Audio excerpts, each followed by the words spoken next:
نقاتل فی سبیل اللہ وقد اخرجنا من دیارنا وابنائنا، ہم کیوں نہ تلوار اٹھائیں، ہمیں گھروں سے نکالا گیا ہے، ہم اپنے گھر واپس لینا چاہتے ہیں۔ تو یوشع علیہ السلام طالوت کی جو تلوار اٹھی ہے اس میں داؤد علیہ السلام ساتھ ہیں۔ یہ تلوار کلمے کی بلندی کے لیے نہیں اٹھی ہے، یہ وطن کی آزادی کے لیے اٹھائی گئی ہے۔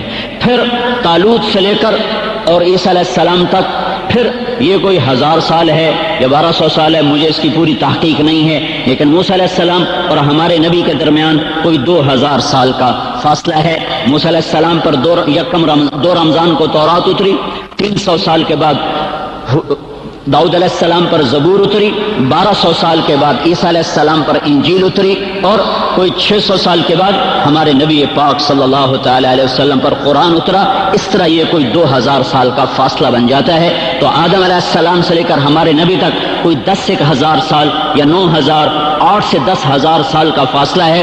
اس میں پہلی تلوار یوشع علیہ السلام نے اٹھائی ہے، دوسری تلوار طالوت نے اٹھائی ہے، اور یہ تلوار وطن کی آزادی کے لیے اٹھائی گئی ہے، کلمے کی بلندی کے لیے نہیں اٹھائی گئی۔ پھر سب سے پہلا نبی جس نے تلوار کو اٹھایا کلمے کی بلندی کے لیے وہ حضرت محمد صلی اللہ تعالی علیہ وسلم ہیں۔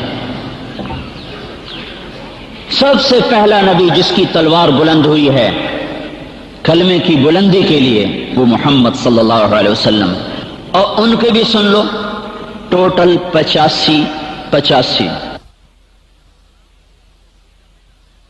میں لڑائی ہوئی ہے، خندق میں لڑائی ہوئی ہے، اور خیبر میں لڑائی ہوئی ہے، اور فتح مکہ میں لڑائی ہوئی ہے۔ یہ 5، 6، 9 جگہیں ہیں جہاں تھوڑی تلوار چلی ہے، 9 جگہیں، 9 مقامات پر تلوار چلی ہے۔ اس تلوار میں 259 مسلمان شہید ہوئے ہیں اور 759 کافر قتل ہوا ہے۔ 1018 آدمی کی قربانی پر 259 کی قربانی پر سارا عرب اسلام میں داخل ہوا ہے۔ یہ وہ نہیں تھے جو تلوار کے آگے سر جھکاتے، ان کو تلوار نے فتح نہیں کیا، ان کو دعوت نے فتح کیا۔ ان کو دعوت گھنگرو کی ہے، چھنکار کی ہے، جھنکار کی ہے، موسیقی کی ہے۔ نبیوں کی دعوت قرآن کی ہے، توحید کی ہے، رسالت کی ہے۔ شیطان دنیا کا گرویدہ بناتا ہے، نبی جنت کا گرویدہ بناتے ہیں۔ شیطان دنیا کا فقر دکھاتا ہے، نبی جہنم کی آگ دکھاتے ہیں۔ شیطان فیصل آباد کو جنت دکھاتا ہے، نبی اللہ کی جنت کو جنت دکھاتے ہیں۔ شیطان پیسے میں سب کچھ دکھاتا ہے، نبی اللہ میں سب کچھ دکھاتے ہیں۔ شیطان دنیا کو سرسبز بنا کے دکھاتا ہے، نبی جنت کو سرسبز بنا کے دکھاتے ہیں۔ شیطان جھوٹ میں نفع دکھاتا ہے، نبی سچ میں نفع دکھاتے ہیں۔ شیطان لذتوں میں اطمینان اور سکون دکھاتا ہے، نبی اللہ کی یاد میں اطمینان اور سکون دکھاتے ہیں۔ شیطان آوارگی میں کامیابی دکھاتا ہے اور نبی اللہ کی اطاعت میں کامیابی دکھاتے ہیں۔ شیطان ماں باپ کا گریبان پکڑنا سکھاتا ہے اور نبی ماں باپ کے آگے بچنا سکھاتے ہیں۔ میرے نبی نے فرمایا کاش میرے ماں باپ ہوتے میں ان کی بڑی خدمت کرتا، اور نہیں تو میری ماں تو ضرور ہوتی، اور میں عشاء کی نماز کے لیے مصلی پہ کھڑا ہوتا، اور میں عشاء کی نماز کے لیے سورۃ فاتحہ شروع کر چکا ہوتا، اور ادھر میرے گھر کی کھڑکی کھلتی اور اس میں سے منہ نکال کے میری ماں مجھے کہتی محمد، تو میں نماز توڑ کے کہتا جی اماں جان، میں نماز پھر پڑھ لوں گا، پہلے آپ کی پکار پہ لبیک کہوں گا۔ یہ نبیوں کی دعوت ہے کہ ماں باپ کے آگے بچھ جاؤ۔ شیطان کی دعوت ہے کہ ماں کون ہوتی ہے، پیو کون ہوتا ہے، جو کرنا ہے اپنی مرضی سے کرو۔ شیطان کی دعوت خون کو سفید کرنے والی ہے، نبیوں کی دعوت خون کو رنگ دینے والی ہے۔ شیطان کی دعوت مکر و فریب کی ہے اور نبیوں کی دعوت صدق و وفا کی ہے۔ شیطان کی دعوت غداری کی ہے اور نبیوں کی دعوت وعدہ کے وفا کرنے کی ہے اور جفا سے بھاگنے کی ہے۔ شیطان کی دعوت جوئے کی ہے، فریب کی ہے، فراڈ کی ہے، سود کی ہے۔ نبیوں کی دعوت حلال کی ہے، مزدوری کی ہے، مزدوری کر لے، روکھی سوکھی حلال کھا لے، سود کے چکر میں نہ پڑ۔ انعامی بانڈ خرید کر دعائیں کرتے ہیں، اللہ میرا بانڈ کٹ، میرا 5 کروڑ دا بانڈ کٹ۔ یہ اللہ تعالی کا مذاق اڑانا ہے، یہ اللہ تعالیٰ کا مذاق اڑانا ہے کہ جس چیز کو اللہ نے حرام قرار دیا وہی اللہ سے مانگ رہے ہوں۔ اللہ نے کہا جوا حرام، انما الخمر والمیسر والانصاب والازلام رجس من عمل الشیطان فاجتنبوہ، یہ شراب، یہ جوا، یہ سب گندگی ہے، چھوڑ دو۔ اور یہ بانڈ خرید کر کے یالا میرا بانڈ کاٹ دے، یالا میرا بانڈ کاٹ دے۔ میں نے اپنے کانوں سے ایک عورت کو سنا، یالا میرا 5 کروڑ دا بانڈ کاٹ دے۔ یہ میں ایسے نہیں کہہ رہا ہوں، کانوں سے سن کے کہہ رہا ہوں۔ تو میرے بھائیو، اللہ نے حضرت محمد صلی اللہ تعالی علیہ وسلم پر نبوت کو مکمل کر دیا، کامل کر دیا، اکمل کر دیا۔ تبارک الذی نزل الفرقان علی عبدہ لیکون للعالمین نذیرا۔ اب سارے عالم کا نبی یہی ہے، انسانوں کا بھی نبی ہے، جنات کا بھی نبی ہے۔ وَإِذْ صَرَفْنَا إِلَيْكَ نَفَرًا مِنَ الْجِنِّ يَسْتَمِعُونَ الْقُرْآنَ۔ اور یہ انسانوں کے لیے بھی نبی بن کر آیا، بعد کے زمانوں کے لیے بھی نبی بن کر آیا ہے۔ 23 برس کی زندگی لے کر اب اللہ کے پاس واپس چلا گیا ہے۔ آپ کے بعد یہ امت قائم مقام ہے، یہ امت ساری دنیا کے انسانوں کے لیے محسن اعظم ہے، ساری دنیا کے انسانوں کے لیے راہبر ہیں، ہادی ہیں۔ ان کے مرد، ان کی عورتیں، ان کے پڑھے لکھے، ان کے ان پڑھ، ان کے غلام، ان کے آقا، ان کے مالدار، ان کے فقیر، ان کے بادشاہ، ان کے وزیر، ان کے چپڑاسی، ان کے ڈرائیور، ہر شخص ساری دنیا کے انسانوں کے لیے وہ پاک زندگی بتانے کا ذمہ دار ہے، جس کو اللہ نے آسمان سے نبیوں پر اتارا، اور نبیوں نے جان اور مال اور خون کی قربانیاں دے کر اس کو ہم تک پہنچایا۔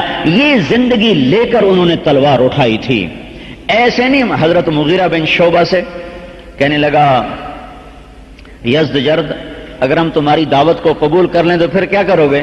تو انہوں نے کہا یہیں سے واپس چلے جائیں گے، پھر لوٹ کے کبھی تمہارے دیس نہ آئیں گے۔ ہمیں تمہارا ملک نہیں چاہیے، ہم یہ چاہتے تم کلمہ پڑھ لو، تم ایمان والے بنو، ہمیں تم سے کچھ نہیں چاہیے۔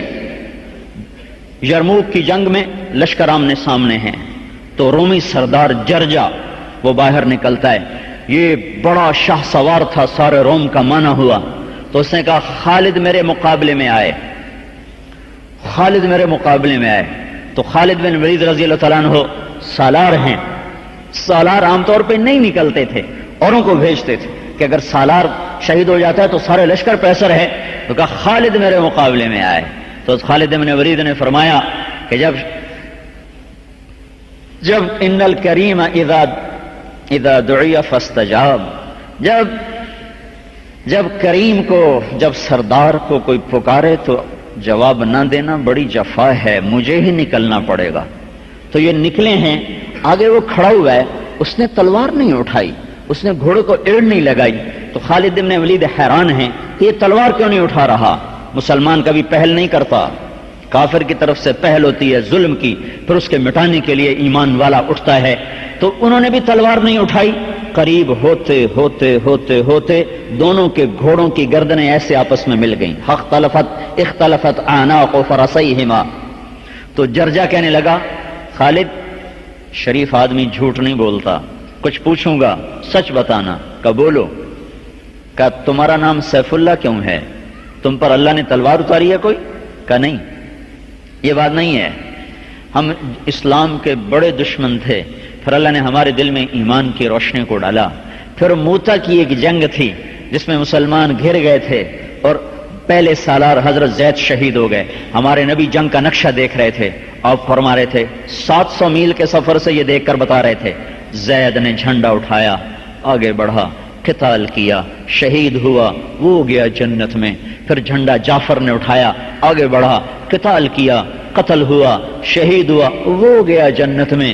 پھر جھنڈا عبداللہ نے اٹھایا، آگے بڑھا، قتال کیا، قتل ہوا، پھر تھوڑی دیر کے بعد آپ نے کہا وہ گیا جنت میں۔ پھر جھنڈا گر گیا، عبداللہ زید شہید ہوئے، جھنڈا جعفر نے اٹھایا، جعفر شہید ہوئے، جھنڈا عبداللہ نے اٹھایا، عبداللہ شہید ہوئے، جھنڈا گر گیا۔ تھوڑی دیر کے لیے جھنڈا گر گیا۔ جھنڈے کا گر جانا بڑی خوفناک علامت ہوتی تھی، شکست۔ تو ایک دم ثابت بن اقرم رضی اللہ تعالیٰ نے بھاگ کے جھنڈا اٹھا لیا اور اونچا کر دیا کہ بولو یہ جھنڈا کون لے گا؟ تو لوگوں نے کہا تو ہی لے۔ ثابت بن اقرم بدری صحابہ میں سے، بدری صحابہ 313 میں سے، کہ نہیں میں اس کا اہل نہیں، کسی اور کو دو، میں نہیں اٹھا سکتا، کسی اور کو دو۔ مجمع میں سے کوئی بولا، کون بولا کچھ پتہ نہیں، خالد کو دو۔ تو خالد ابن ولید کہنے لگے میں تو نیا آدمی ہوں، مجھے کیوں دیتے ہو، کسی پرانے کو دو۔ تو لوگوں نے کہا نہیں خالد خالد خالد خالد۔ تو حضرت خالد نے جھنڈا اٹھا کر تلوار کو یوں نکالا ہے تو ایک دم اللہ کے نبی نے کہا ادھر یوں تلوار ہلی، ادھر آپ نے کہا اب اللہ نے اپنی